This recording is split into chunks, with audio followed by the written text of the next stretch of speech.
Padre, te adoramos, te damos muchas gracias. Queremos que tú nos hables hoy, Padre. Te pedimos, Padre, que tu voz sea la que penetre nuestros corazones y que nos recuerdes, que nos reveles cómo tus tiempos son perfectos, Padre. Te damos muchas gracias porque hoy tenemos un buen tiempo, tenemos un tiempo de adoración, un tiempo de estudio de tu palabra para ser mejores hijos tuyos, para proclamar a todas las naciones las grandezas de el que nos llamó de las tinieblas a la luz. Gracias, Padre, porque tú nos trasladaste del reino de las tinieblas al reino de tu amado Hijo. Gracias, Padre, porque de toda tribu, lengua, nación y pueblo nos has escogido. Hemos venido a adorarte, hemos venido a bendecirte. Recibe la gloria en este momento. Recibe la gloria y el honor, Padre.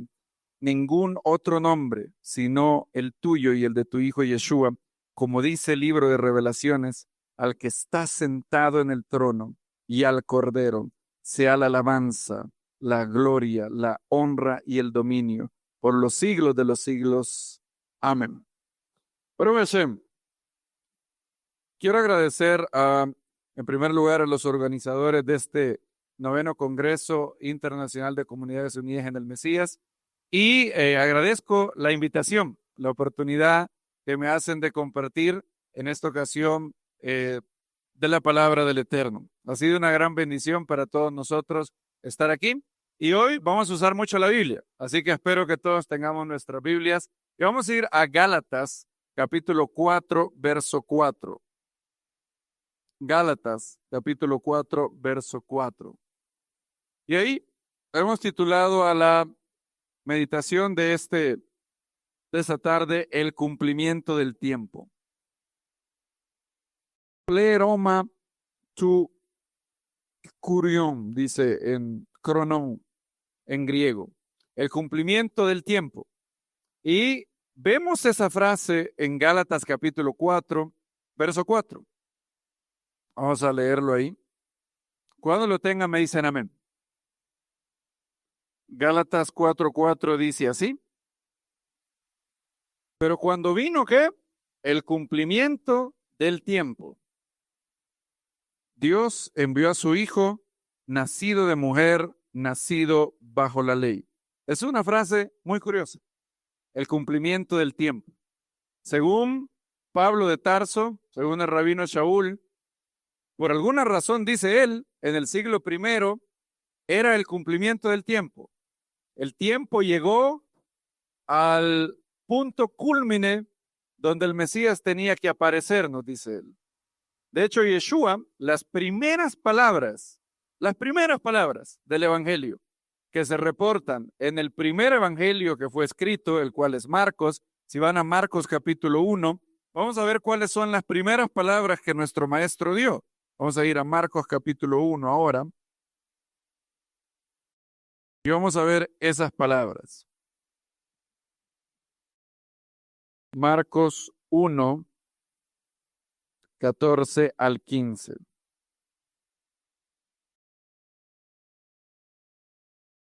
La inmensa mayoría de eruditos están de acuerdo en que Marcos fue el primer evangelio en escribirse.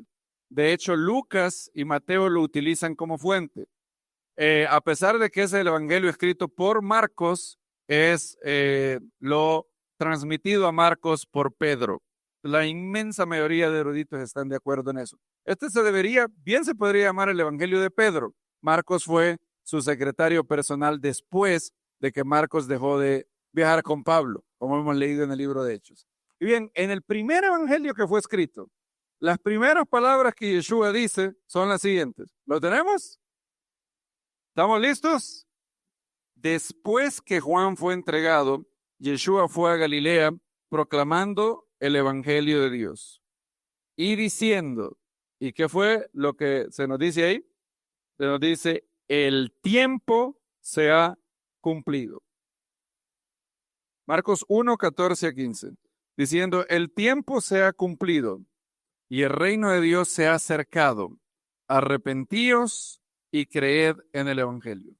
También en Hechos capítulo 17, si me acompañan ahí, Pablo en el Areópago dice que el Eterno, Hechos 17:30, habiendo pasado por alto todos los tiempos, ¿se acuerdan de ese verso? ¿Cómo dice? Todos los tiempos de esta ignorancia.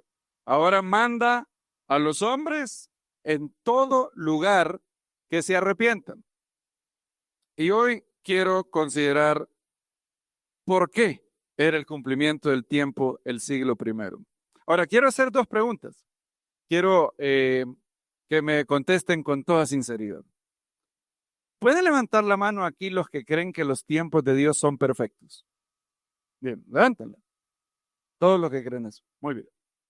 ¿Y esta es la primera pregunta. ¿Y cuántos han sentido que ese tiempo de Dios algunas veces tarda mucho? Bien, bien, bien. Todos los que levantaron la mano me da mucho gusto la sinceridad. También los hipócritas que no levantaron, es igual. No hay problema. Dios nos ama a todos. Muy bien. Y el que no lo levantó, los abstencionistas, ¿verdad? Bueno, está bien. Así sentimos, ¿verdad? Todos sabemos eso. Es una verdad que nos han dicho una y otra vez. ¿En cuántas prédicas no lo han oído, verdad? Los tiempos de Dios, ¿qué? Son perfectos.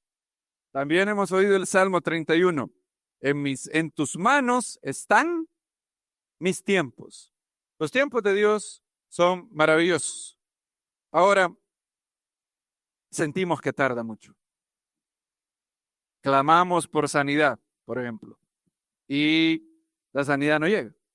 Clamamos por un trabajo, por una crisis de los hijos, del matrimonio, y no llega. Y nos preguntamos, ¿por qué no ahora, Dios? Y nos dice el predicador, aguanta, hermano, encomiende a él su camino y él hará, dice el Salmo. Pero nos parece demasiado tardado. Y hoy quiero contarles una experiencia sobre lo que yo pensaba que se refería el verso de el cumplimiento de los tiempos. Cuando yo por primera vez oí la frase el tiempo se ha cumplido, pensé que se refería únicamente a una profecía. Ustedes la habrán oído, es la profecía de las 70 semanas del profeta Daniel. El profeta Daniel, con lujo de detalles, profetizó el año en que el Mesías iba a aparecer. Hoy no tenemos mucho tiempo para ver la profecía de las 70 semanas, pero la veremos un día con detalle. Lo que está claro en la profecía es que 69 semanas de años después del decreto para restaurar a Jerusalén, el Mesías tenía que venir. Más o menos eso, hay dos decretos que los eruditos dicen que pueden ser, los únicos dos. El decreto de Artajerjes a Esdras en el año 458 antes de la era común y el decreto de Artajerjes a Nehemías en el año 444. La suma de esos años dan una de dos opciones, el año 33 de la era común o el año 27 de la era común. Y el Mesías tiene que venir antes que se destruya el templo. Dice claramente Daniel capítulo 9. Y los intérpretes judíos y cristianos están de acuerdo que hay cosas de las 70 semanas que se han cumplido ya y algunas tienen que ver para el futuro. Un día lo veremos bien. Y cuando yo veía lo que Pablo dice en Gálatas capítulo 4, verso 4, pensé que se refería a eso. Pensé que se refería, el tiempo se ha cumplido porque el profeta Daniel había profetizado que el Mesías tenía que aparecer. Y de hecho lo es. De hecho, es parte de lo que implica el cumplimiento del tiempo. El Eterno ha tenido un plan para redimir a la humanidad. Empezó con Adán y Eva, ¿verdad? Adán y Eva se perdieron y el Eterno empezó rápidamente un plan para traer a la humanidad a Él. Ahora, Él quiere hacerlo de manera que todas las criaturas respondan libremente a su voluntad. Dios podría todos los días escribir en las nubes, yo existo, mi hijo murió en la cruz, arrepiéntanse todos. ¿Podría hacer eso Dios? Podría, ¿verdad? Podría todos los días en la Vía Láctea que las estrellas se alinearan y decir, arrepiéntanse hijos del hombre o los mandaré al lago de fuego. ¿Podría hacer eso todos los días Dios? Bien, podría. Podría un ángel con una espada desenvainada salir todos los días en el cielo con estruendo de muchas aguas y decir, arrepiéntanse. ¿Podría hacer eso Dios? Podría hacerlo, claro que sí, es todopoderoso. ¿Por qué no lo hace? Bueno, Él ha escogido hacerlo de manera que su revelación sea visible para algunos, pero no force a los que no quieren creer, a los que no desean someterse a Él. Entonces ha escogido desarrollar su plan de una manera que sea paulatina y sea con medios utilizando a la humanidad.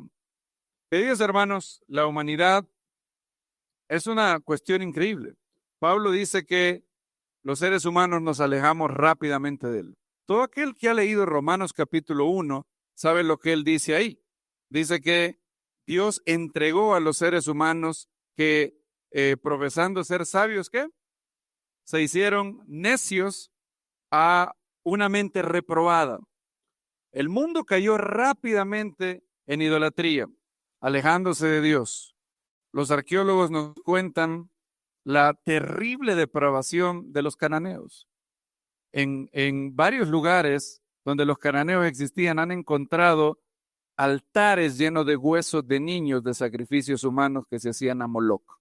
Hasta el día de hoy, en Gezer, por ejemplo, hay uno. Terrible. Lo que el hombre llegó a caer. Y el ser humano llegó a estar en una idolatría tan terrible que Hashem empezó su plan. Él llamó a un hombre de Ur de los Caldeos. ¿Cómo se llamaba ese hombre? Abraham. De Abraham salió Isaac. De Isaac, Jacob. Y de Jacob, las 12 tribus de Israel, ¿verdad? Muy bien. Y mientras tanto, ¿qué hacía en las demás naciones? ¿Dejó a las demás naciones solas? ¿O también empezó a forjarlas para llevarlas a la plenitud de los tiempos? La respuesta es esa. Si ustedes van al capítulo 9 de Amós, muchas gracias. Amós capítulo 9 dice que así como Hashem actuó en los hijos de Israel para sacarlos de la tierra de Egipto, ¿sabes que también el profeta Amós dice que Hashem hizo subir a los filisteos de un lugar, a los etiopíes de otro lugar y también a los arameos? Vamos a ir a Amós capítulo 9, 7. Cuando lo tengas me dices amén. Amós 9, 7. Les dije que íbamos a usar mucho la Biblia hoy. Espero que no se enojen por eso. Bien, Amós 9, 7. ¿Lo tenemos? ¿No sois para mí como hijos de etíopes, dice el Eterno? ¿No hice yo subir a Israel de la tierra de Egipto? Todos sabemos eso, ¿verdad?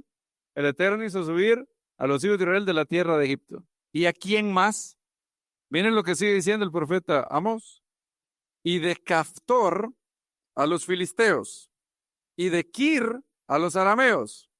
El profeta Amós está diciendo que Hashem no solamente ha estado involucrado en la historia de Israel, sino también ha estado forjando la historia hasta un punto donde él pudiera venir y cumplir su programa para redimir a todas las naciones a través de la descendencia de Abraham. ¿Cuál fue la promesa que el Eterno le dio a Abraham?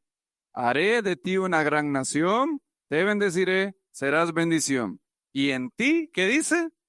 Serán benditas todas las familias de la tierra, ¿verdad? Y el Eterno dice que hizo subir, fíjense qué curioso, él hizo subir de Caftor a los filisteos. Caftor, la mayoría de eruditos piensa que es una tierra que está en Egipto. También los egiptólogos saben que los filisteos vinieron de Egipto y luego se asentaron en Gaza, en varios lugares, en Escalón. Y Hashem estaba detrás de eso. ¿Los filisteos lo sabían? ¿Creen ustedes que si ustedes hubieran ido donde los filisteos y les hubieran preguntado, ¿quién los hizo subir a ustedes de la tierra de Caftor? ¿Hubieran dicho el eterno Dios de Israel? No, ¿verdad? Probablemente ellos a quién le hubieran dado la gloria. A su Dios. ¿Cómo se llamaba? ¿Alguien se acuerda cómo se llamaba el Dios de los filisteos? Dagón. Muy bien, ¿verdad? El del pescado, ¿verdad? Si hubieras hablado, hubieras entrevistado al filisteo, ¿verdad? Que viene de Caftor, le hubieras dicho, ¿quién te hizo subir de la tierra de Caftor? ¿Qué hubieran dicho ellos? Dagón, ¿verdad? Le hubieran dado la gloria a una imagen. Aún así, el Eterno ha sido misericordioso y empezó tras bambalinas, de manera indirecta, a actuar en las naciones, para que cuando el Mesías viniera, todo estuviera listo, para que cuando el cumplimiento del tiempo viniera, todo estuviera preparado para el Mesías. ¿Saben que los eruditos llaman a un periodo de tiempo que se llama el periodo axial? No sé si alguien alguna vez ha oído de ese periodo. Durante miles de años, durante cientos de años, el mundo entero se sumergió en la idolatría, con todo tipo de supersticiones. No necesitan que les cuente de eso en todos los lugares de América, ¿verdad? Cada uno de nuestros pueblos tenía cierta mitología, ¿verdad? Y tenían la manera en cómo explicaban los orígenes. Según el Enuma Elish, la epopeya de Gilgamesh, los dioses habían creado a los hombres porque estaban cansados y no querían trabajar. Creemos un esclavo, dijeron los dioses. ¿Y a quién crearon? Al hombre, ¿verdad? Y crearon solo a ciertos hombres a imagen de Dios, solo los reyes. En cambio, la Torá dice que todos los seres humanos fueron hechos a imagen y semejanza de Dios. Y Dios no lo creó porque estaba cansado y quería que le ayudaran, sino para que ejercieran dominio sobre la creación y se gozaran en su bondad. Y por cientos de años, el mundo descendió a la idolatría. Hasta, fíjense qué curioso, pasó algo que ahora en retrospectiva los eruditos han llamado periodo axial. ¿Pueden decir conmigo eso para que se les quede? Periodo axial. Axial se refiere a axis en inglés, que tiene que ver con un eje. ¿Qué pasa del siglo 7 al siglo 4 antes de la era común? El mundo, por alguna razón, cambia y tiene una evolución hacia la introspección. Es una época donde la humanidad empieza a moverse de la mitología a la razón, a la introspección. Y en diversos lugares del mundo, fíjense qué curioso, sin conocerse el uno al otro, algunos pensadores empiezan a cuestionar lo recibido y se alejan de la sabiduría convencional de cada una de sus culturas para buscar la verdad, sin conocerse. En China primero, luego en la India, luego en Grecia, y también algo pasa dentro del pueblo judío. El primero que surge, los primeros dos que surgen en India son Confucio y Lao Tse. Ellos empiezan a cuestionar todo lo de los dioses chinos. Eso de los dragones y todo eso no les gusta mucho a ellos. ¿En qué se enfocan ellos? Ellos dicen debemos de buscar la virtud, debemos buscar la justicia. Y empiezan a generar, no con la revelación de la Biblia, obviamente, ellos no conocen la Biblia, ¿verdad? Están lejos, en China, pero empiezan a llamar a su manera a sus contemporáneos a dejar la mitología y a preocuparse por su conducta, por ser justos, por ser virtuosos. Luego, en la India, un monje atormentado por el sufrimiento y los 300 millones de dioses del hinduismo, se llamaba Siddhartha Gautama, luego se le llegó a llamar Buda. Él dice, esto no puede ser lo que esto se trata, esto no es así. Y a pesar de que sus avances son muy chiquitos, hay suma oscuridad en el budismo. La mayoría de cosas ahí están plagadas de oscuridad, pero hay un rayo de luz. Del hinduismo al budismo, bueno, hay un pequeño avance. Y luego surge en Grecia el siguiente, Sócrates, el más humilde de todos los paganos. Sócrates es el primero en creer en el Dios no conocido. ¿Se acuerdan dónde han oído eso del Dios no conocido? Agnostos theos, ¿verdad?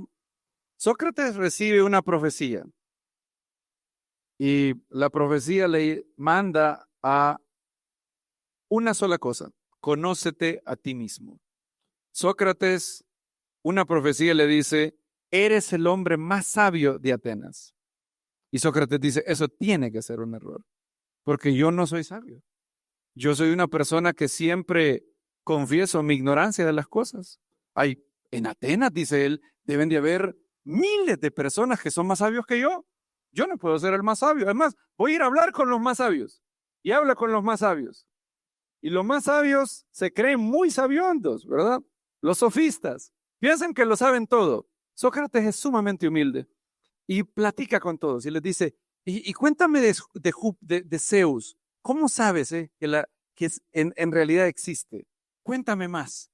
Y es tan humilde que cuando habla con esos que dicen ser sabios, que cuando ven a alguien dice, oh, ¿qué me va a enseñar esto? A mí me gusta cuando, yo les he contado, cuando yo paso a enseñar, siempre veo algunos cuantos que están así con una actitud de, ¿qué me va a enseñar eh, allá decimos este seco? No sé si dicen aquí, es una persona que es delgada, ¿no? ¿Cómo se dice aquí él?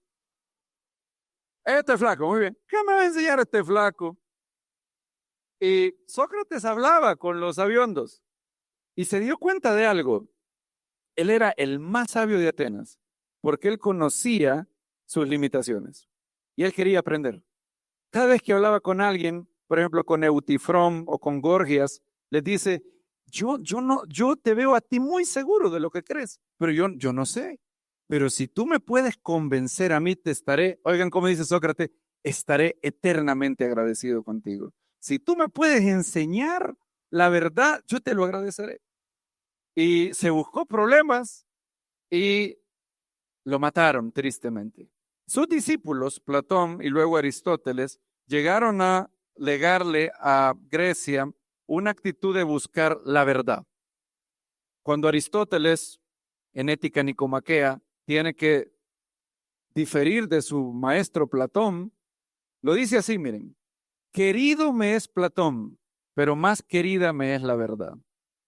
La máxima de Aristóteles. Querido me es Platón, más querida me es la verdad. Y el mundo empieza a cambiar.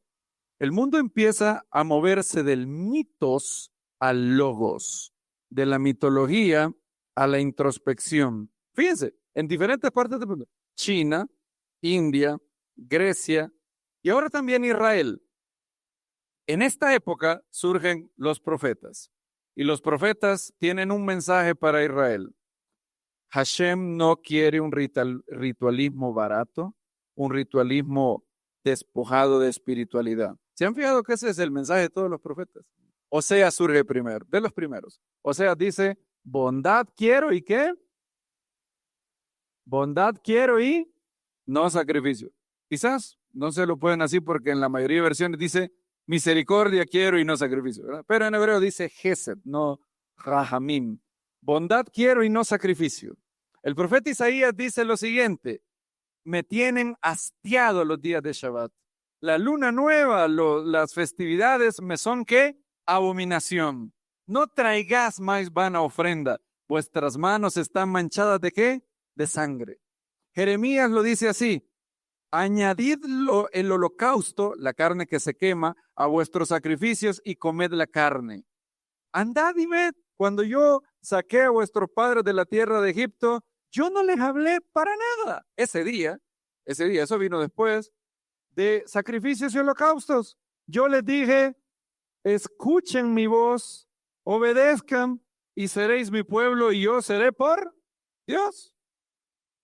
Los profetas empiezan a llevar a Israel a una introspección y a decirles, todo lo que hacemos en el templo es importante, pero lo más importante es la virtud, la excelencia moral. Y eso sigue siendo así.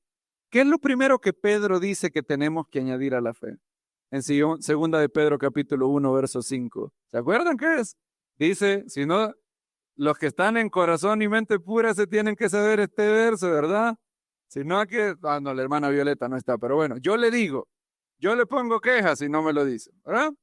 Así pues, amados, dice el apóstol Pedro, ¿verdad? Poned toda diligencia en añadir a vuestra fe virtud. ¿Qué es virtud? La palabra en griego antiguo se pronunciaba arete. Acuérdense de lo que usan las hermanas, ¿verdad? Solo que en lugar de arete, arete.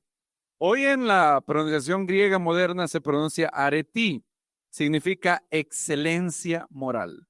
Lo primero que el apóstol Pedro dice que un creyente tiene que añadir a su fe es virtud. Luego dice conocimiento. ¿Viste el orden? Primero virtud, luego conocimiento. Ese es el orden. A Dios no le importa la fría ortodoxia, la perfección doctrinal, si no tratas bien a tu esposa, si haces trampa en los negocios, si adulteras, fornicas y haces otras cosas. Y el pueblo había llegado a eso. Malaquías dice, ¿cómo se les ocurre a ustedes que ofrecer estos sacrificios así y profanar mi mesa es algo que yo quiero? No, Malaquías es bien duro, les dice, para este servicio que ustedes hacen, mejor cierren el templo. ¿Han leído? ¡Wow! Malaquías. Se puso bravo Malaquías, ¿verdad? Cierren el templo, dice. Cierren la casa del Eterno, porque si van a venir aquí y van a ser culpables de asesinar, acostarse con la mujer del prójimo, mentir, defraudar, idolatrar, ¿para qué hacen vana ofrenda?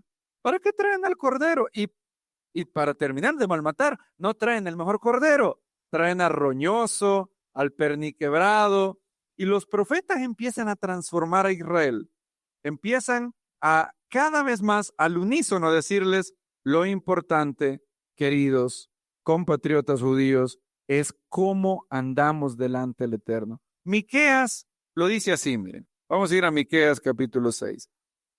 Miqueas capítulo 6. Miren lo que dice. 6:6.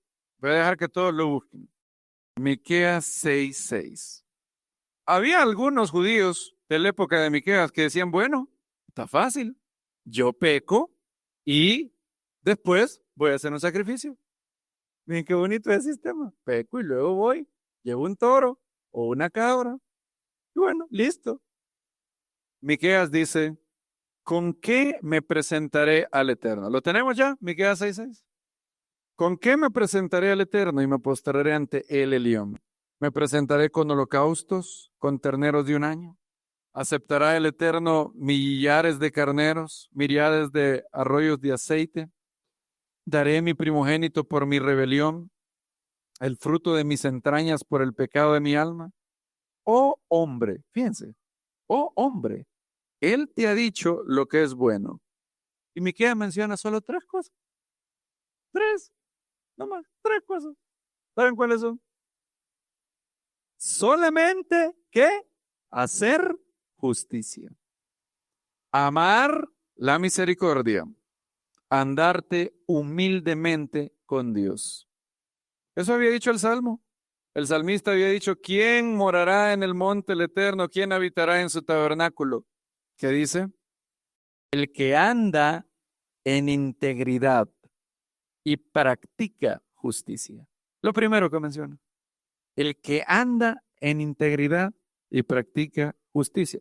Creo que algunos citaron el otro. El Salmo 15 tiene un gemelo, ¿verdad? El Salmo 24, ¿verdad? Dice lo mismo, pero con otro término.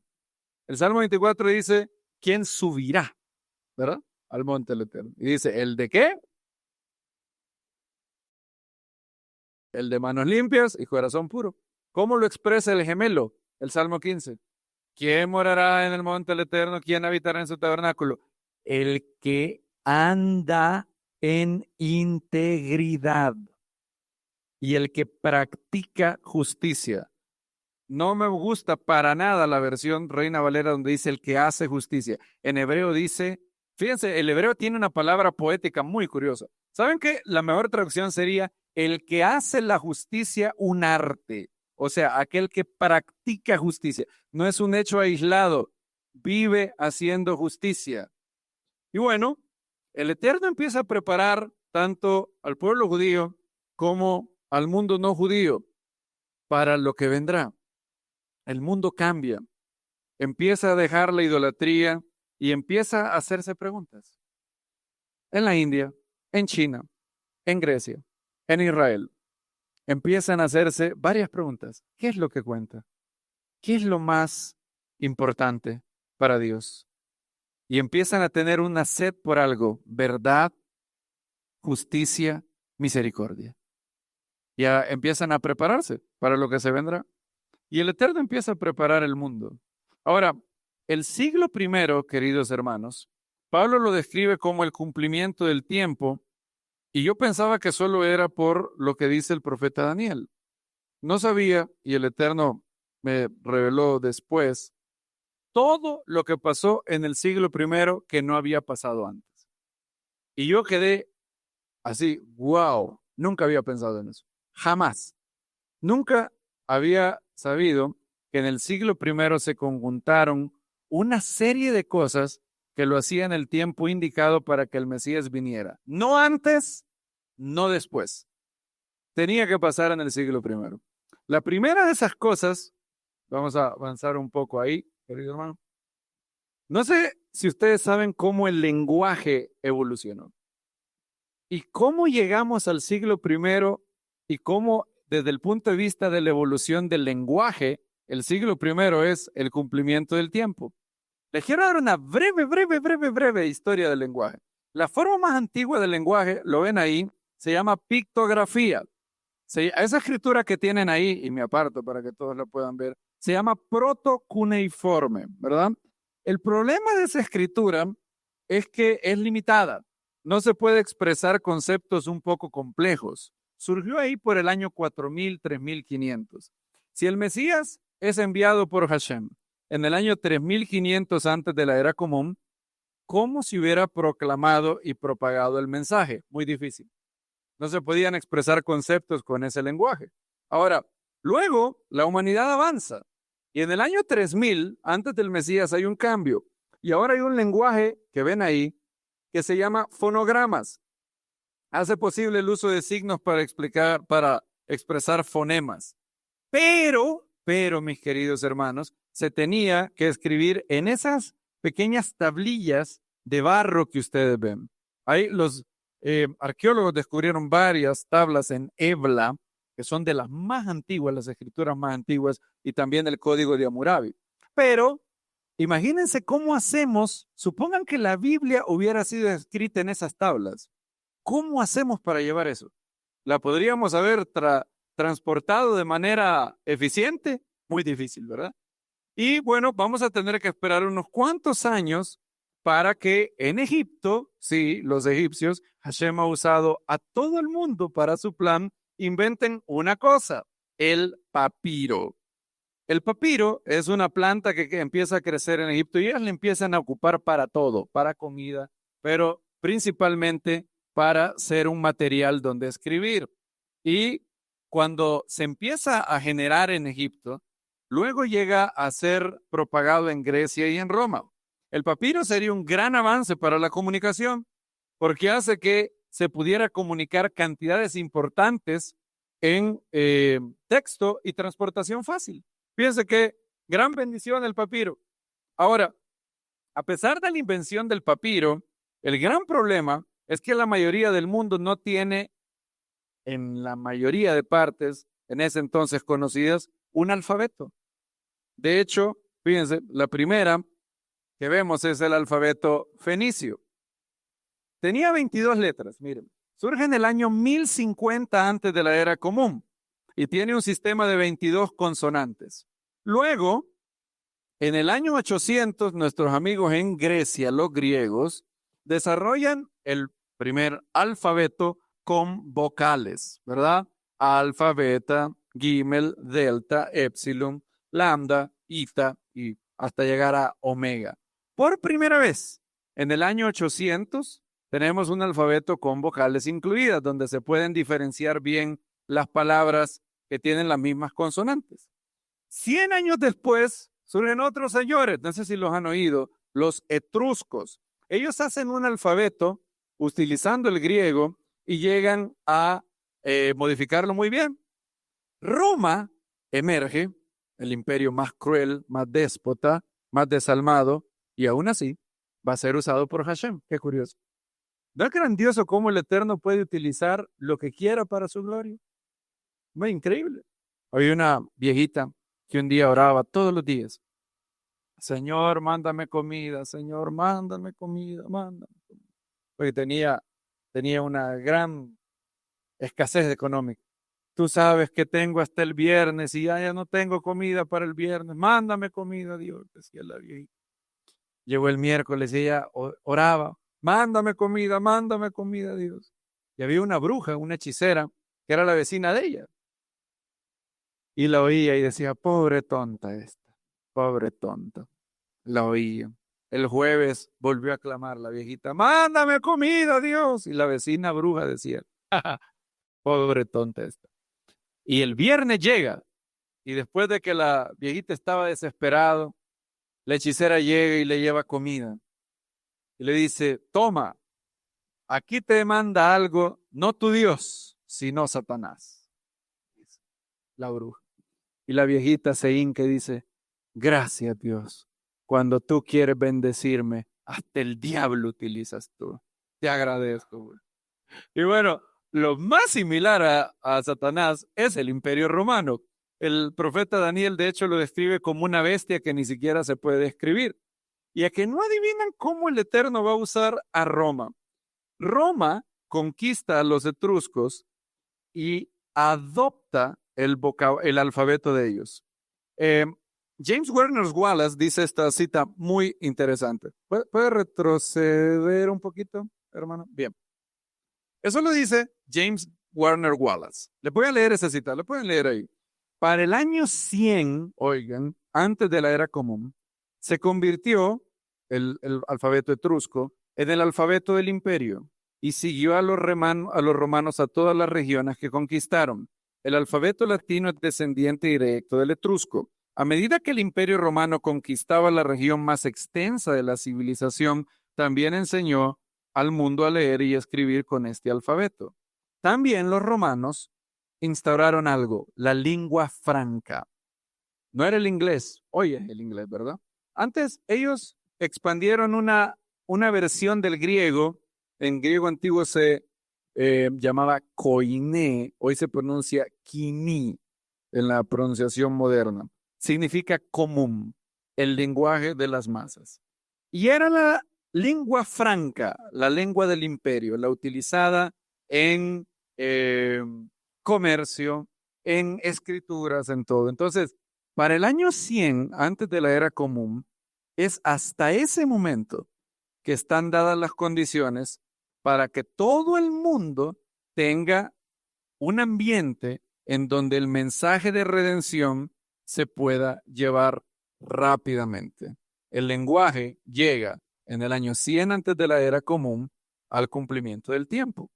Pero no solo el lenguaje, también lo que antes se llamaba el mundo entonces conocido.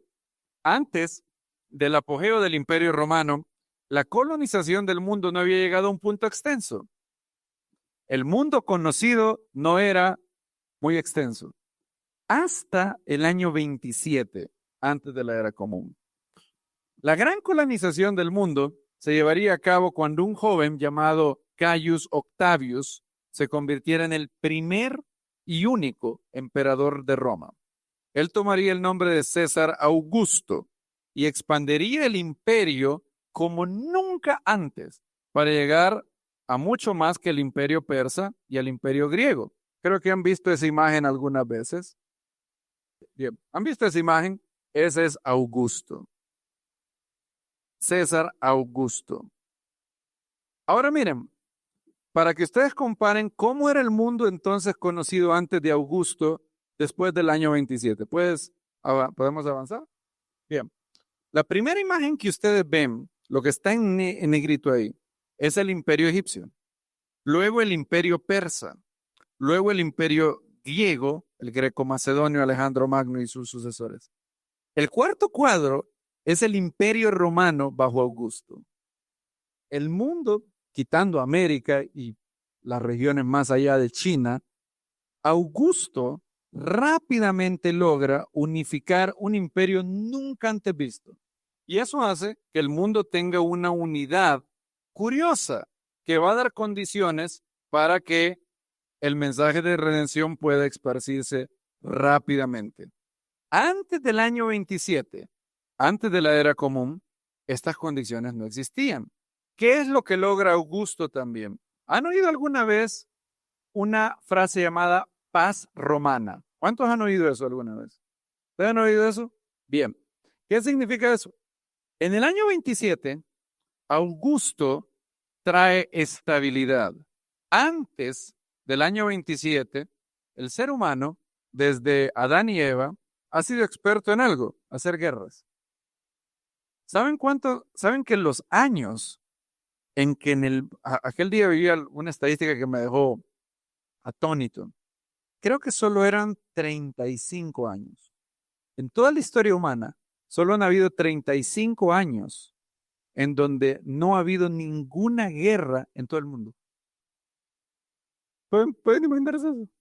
O sea, solo han habido, desde que el hombre desde los albores de la humanidad, solo han habido 35 años, y no consecutivos, en donde no ha habido ninguna guerra. Siempre ha habido una guerra en algún lugar. Hoy tenemos demasiadas.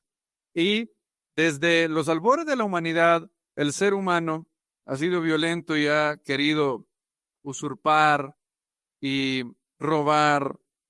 Y imagínense un mundo donde hay guerra en todos lados. Aquí estos están en guerra con estos otros, estos con los otros, estos con los otros. Para expandir un mensaje rápidamente, el mensaje del Mesías, tendría que haber estabilidad. Esa estabilidad se logra cuando Augusto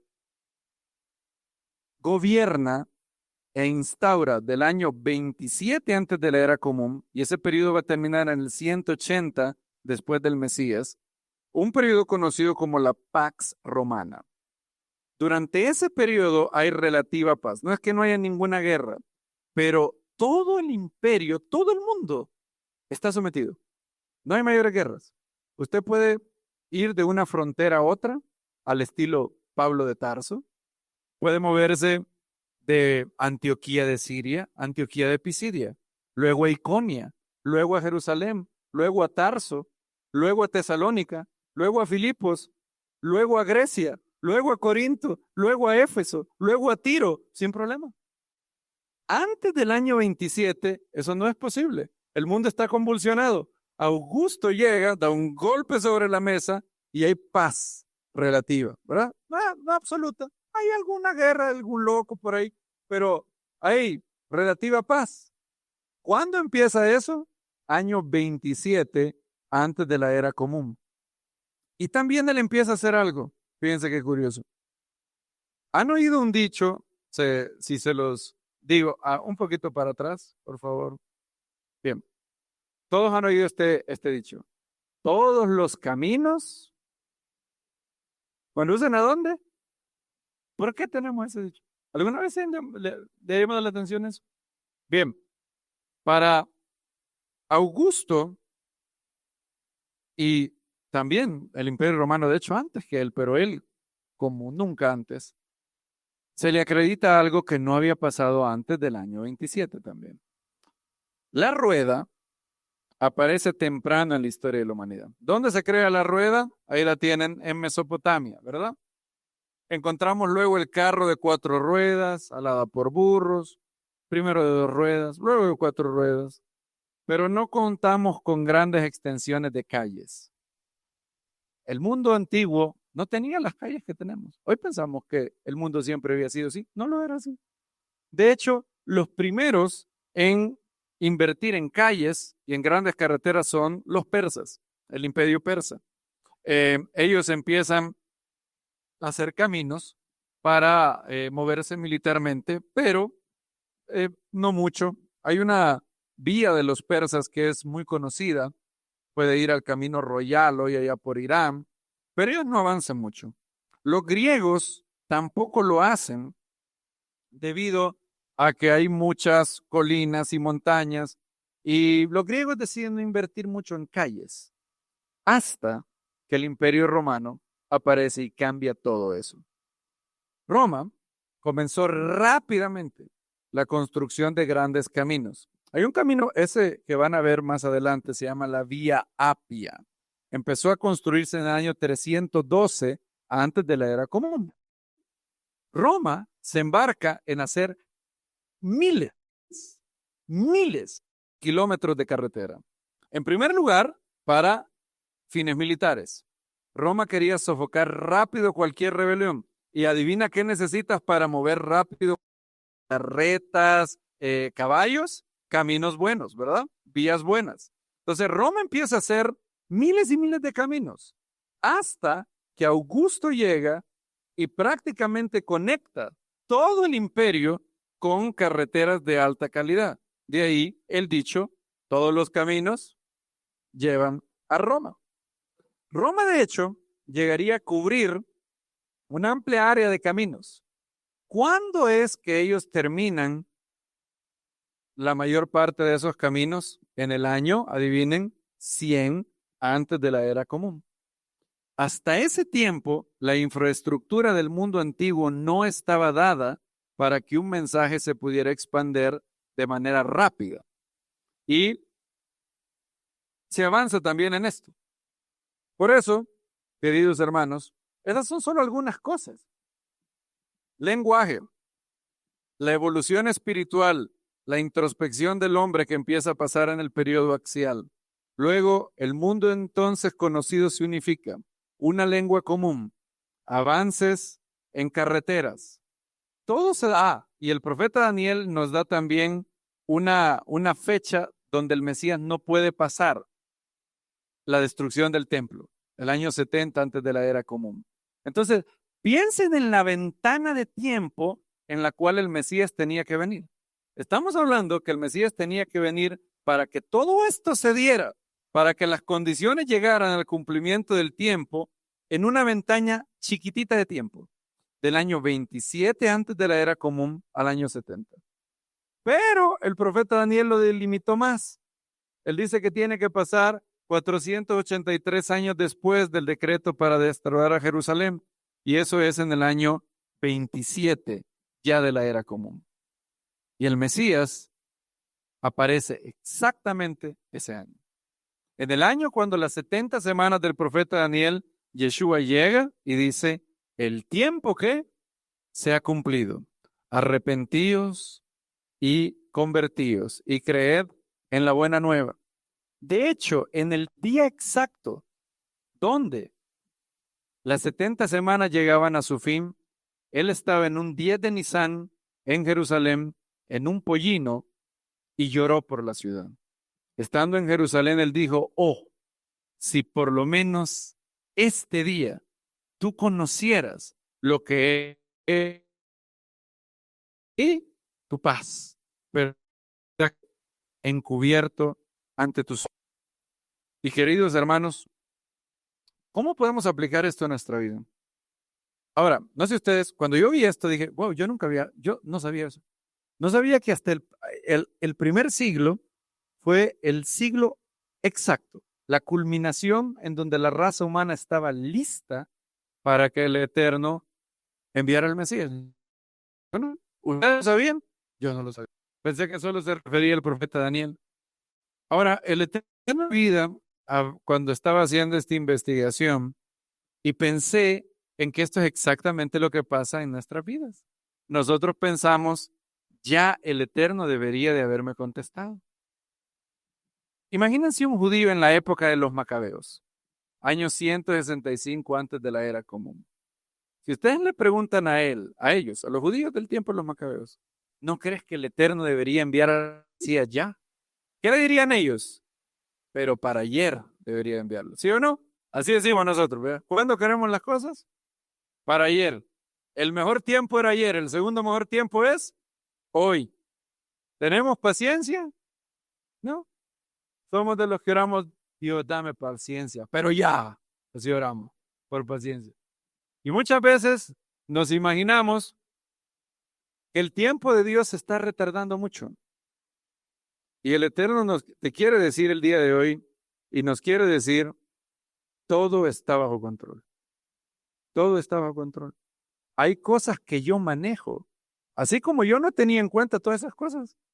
Yo no sabía que lenguaje, transporte, unificación, estabilidad política, reforma espiritual, evolución en la introspección de las diversas culturas, todo había llegado al siglo I. Yo no sabía eso. Así como yo no sé muchas cosas que el Eterno tiene que actuar y tiene que arreglar primero para contestar nuestras oraciones. Hay diversos tiempos en el calendario del Eterno para nuestra vida. Algunas veces hay tiempos de sequía, ¿Has experimentado tiempos de sequía? Son tiempos maravillosos. Bueno, sí y no, ¿verdad? No, porque ¿quién dice, yo quiero tener una sequía, hermano? Una escasez económica es la que yo necesite. Yo nunca he oído a alguien que nadie va a decir eso. Ahora esas temporadas terminan siendo las mejores, porque es cuando el Eterno más cerca está de nosotros, ¿sí o no? Sí, sí, muy bien. Vemos tres tiempos en el Éxodo. Está el tiempo cuando el Eterno saca a los hijos de Israel de la tierra de Egipto, con portentos, prodigios, milagros. Dios es tan visible, tan obvio, tan evidente. Y eso pasa en nuestro nuevo nacimiento. Yo me recuerdo cuando yo nací de nuevo, me convertí y yo tuve inmediatamente lo que hoy el doctor Getria lo hablaba, el testimonio de la vida eterna en mi corazón.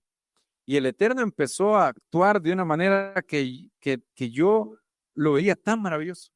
Yo, digamos, leía, empecé a devorar la Biblia y cuando yo tenía una duda, iba a la congregación y precisamente, exactamente de eso hablaba el predicador. Contestaba algo y el Eterno, ¡pah!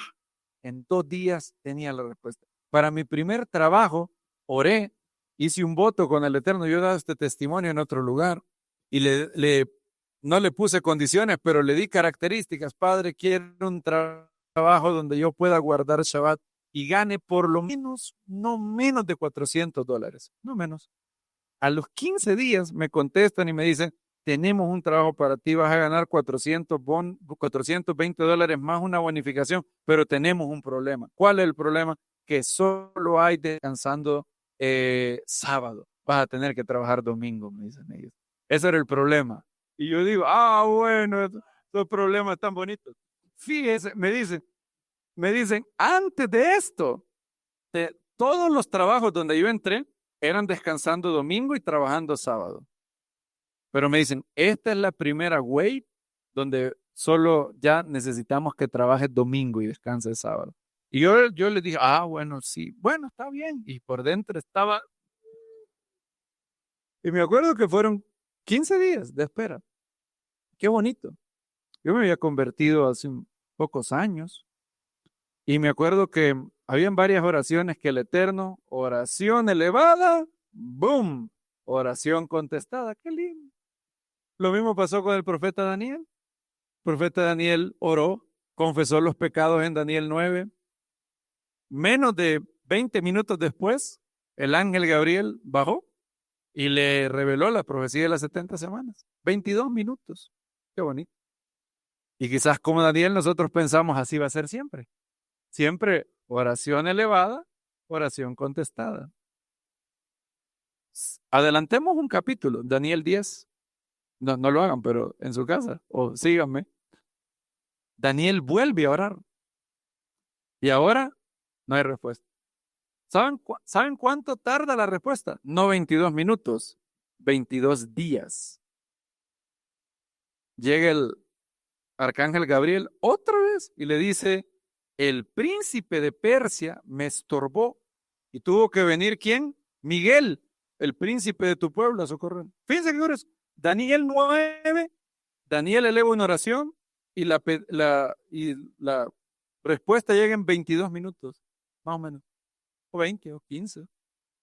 En Daniel 10, Daniel eleva, ¿cuánto se tarda? 22 días. Los patriarcas oraron por un hijo. ¿Cuánto tiempo pasó para que Isaac naciera?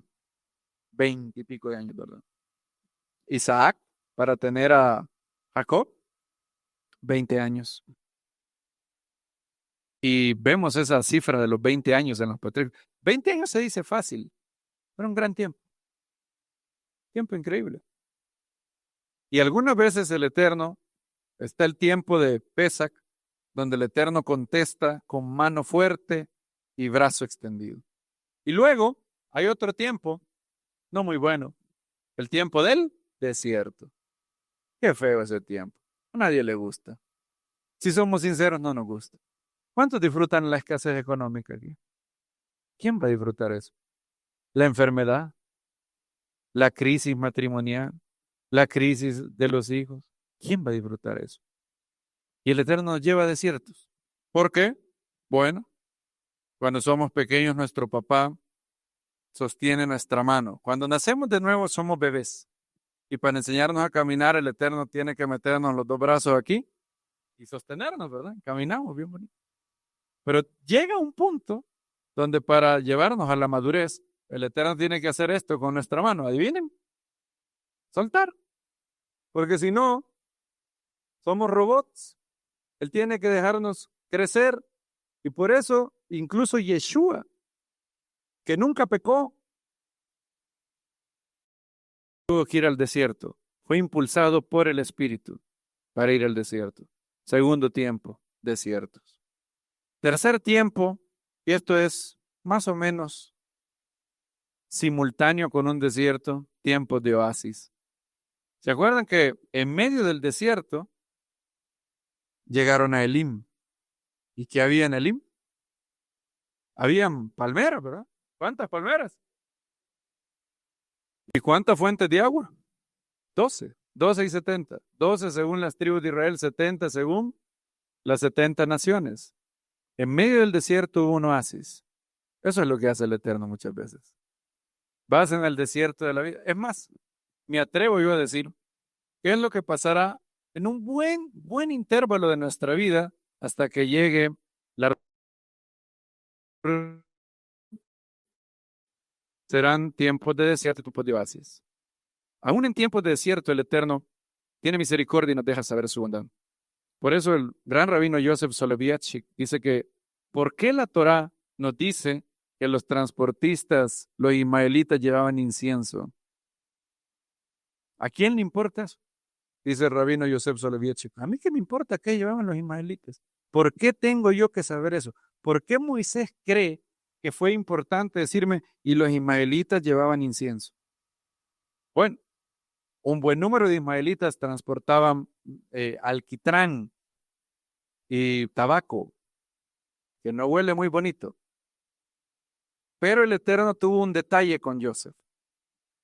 El detalle con Joseph era, Joseph, yo sé que estás pasando el tiempo más horrible de tu vida, más horrible.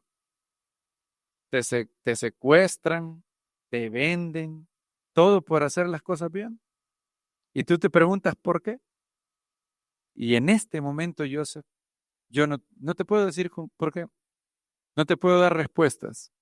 Pero mientras tanto, aquí hay un poco de incienso. Para hacer por lo menos, que tu viaje hacia Egipto sea un poco placentero. Y el Eterno incluso en las temporadas difíciles de nuestra vida nos da un poco de incienso, nos da un poco de misericordia. Mientras vamos en el desierto, dice, aquí hay un poco de incienso. No encuentras trabajo, pero alguien te sembró una sedacá y pudiste pagar tus deudas. Y sigues desempleado. Un poco de incienso. ¿Te ha pasado eso? Tienes hasta el jueves para pagar una factura. Llega el miércoles, no tienes nada. ¿Cuándo es que alguien te manda dinero? El jueves. Porque Él es el Dios del oportuno socorro. En el momento. También hay otras temporadas, yo le llamo la temporada de nube, cuando el Eterno sabe que estás tan mal que tiene que sumergirte en su nube de gloria. En tener un tiempo donde su presencia sea tan perceptible que te ayude a perdurar por años. Y hoy tenemos un tiempo muy bonito. Hemos orado, hemos ayunado, muchas comunidades han orado, ayunado. Y desde que vinimos sentí mucha oposición. No sé si ustedes sienten que hay oposición ahora espiritual. ¿Sienten todo eso? Bien. Nosotros casi no llegamos aquí. Cerraron el aeropuerto, los 31 hermanos que venimos de El Salvador. Íbamos para Panamá, muy bonito el vuelo, todo bien. Y de repente nos dicen, les informamos, estimados pasajeros, que el aeropuerto, el aeropuerto de Panamá en Tocumen está cerrado por lluvias. Vamos a ver qué hacemos, dijo. Pero todo está bajo control, dijo. Y lo dijo en inglés. Y yo veía a los otros que no entendían inglés, están bien tranquilos. Y algunos hermanos que sí entienden inglés, sí entendieron todo. Y nos desviaron a otro aeropuerto de Panamá. Y yo dije, ya está, nos quedamos aquí. Porque Dios está cerrado. Nos tuvieron 40 minutos en otro aeropuerto, Panama Pacific, algo así se llama. Y yo dije, no, esto va a pasar lo mismo que me pasó en un vuelo de Atlanta a El Salvador. Nos van a desviar y nos vamos a tener que quedar a dormir en el aeropuerto. Y yo preocupado. Y yo ahora ando con mi esposa, las dos niñas, mi mamá y todos los hermanos. Allá nos vamos a quedar a dormir. Y bueno, empezamos a orar. Le dije a los hermanos de la directiva, ayúdenos. Y bueno, hermanos, así como lo cerraron, lo abrieron otra vez rápido. Se fue el agua. Salimos de Panama Pacific, llegamos al aeropuerto de Tocumen. Fue un viaje así, miren. Levantó. Y fueron como 10 minutos de vuelo. Solo subió para volver a bajar. Llegamos, salimos corriendo todavía están los hermanos de San Salvador, ¿sí o no, hermano? Salimos allá, corriendo todo, corriendo. Llegamos. Nosotros que llegamos, ¡pum! Cerraron la puerta. Y estamos aquí, bendito sea el Eterno. Yo, Baruch Hashem.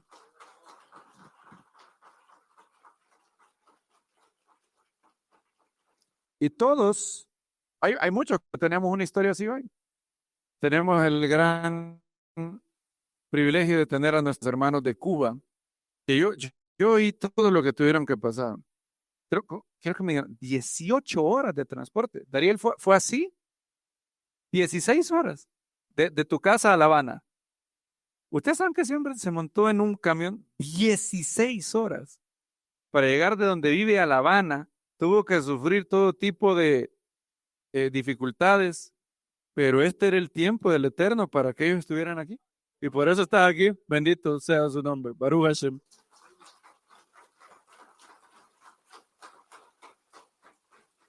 Y nuestros hermanos de Venezuela también, todo lo que han tenido que pasar. Ustedes están en nuestro corazón y oramos por ambos países que tenemos una carga por su situación y oramos que prontamente puedan tener algo maravilloso allá. Ustedes son la clave, los justos son la clave. La oración del justo puede mucho. Los hermanos de Nicaragua no pudieron venir, de hecho.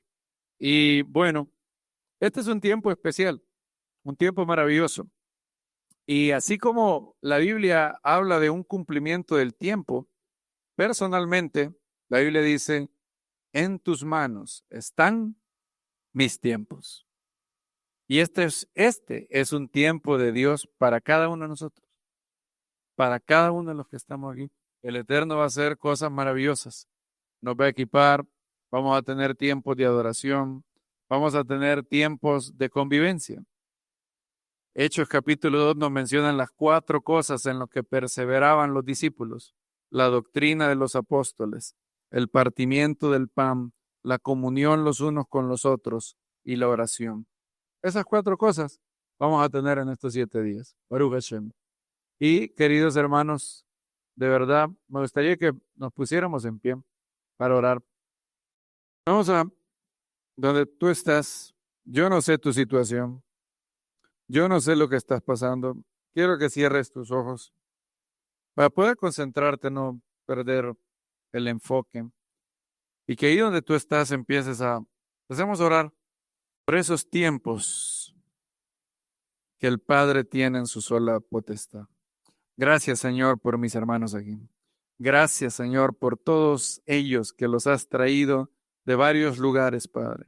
Yo te doy gracias por ellos y hoy intercedo juntamente con ellos.